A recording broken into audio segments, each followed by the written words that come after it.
1961, Katanga. Internement politique et budget secret. Une plongée dans les archives de l'ORDP du Katanga.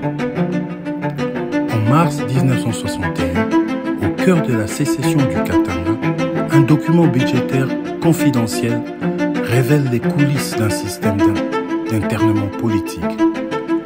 Ce mini-documentaire explore les prévisions de l'ORDP, les conditions des détentions et les stratégies de rééducation mises en place dans un contexte de tension post-indépendance. Une crise pénitentiaire invisible. En janvier 1961, le chef de l'État du Katanga, Moïse Tshombe, alerte sur la surpopulation des prisons de Kampa et Boulou. Environ 2000 personnes sont interpellées pour des raisons politiques, assimilées à des détenus de droit commun, en violation de la Convention de Genève. La Croix-Rouge internationale intervient pour rappeler les droits fondamentaux.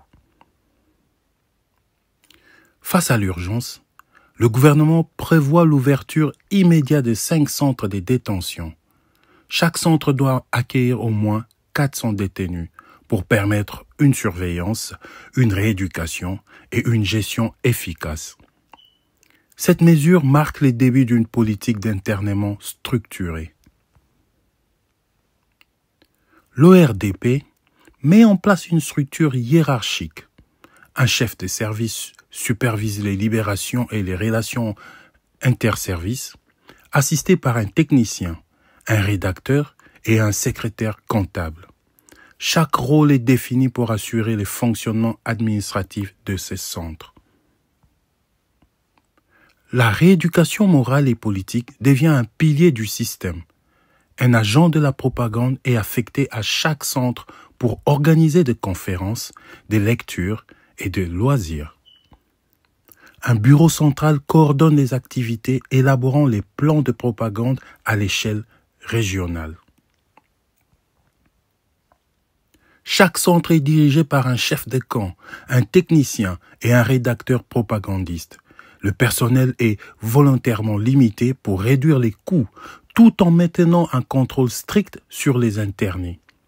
L'objectif est de combiner discipline et rééducation. La surveillance est assurée jour et nuit, avec un surveillant pour 10 détenus. Ces agents ont choisi pour mission d'instruire moralement les internés. Cette proportion, jugée indispensable, reflète l'ambition de transformer les détenus en citoyens rééduqués.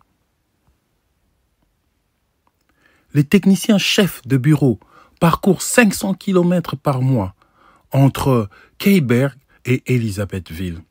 Des véhicules sont attribués à chaque centre pour assurer les visites mensuelles et les transports des détenus vers les audiences. La logistique devient un enjeu budgétaire majeur.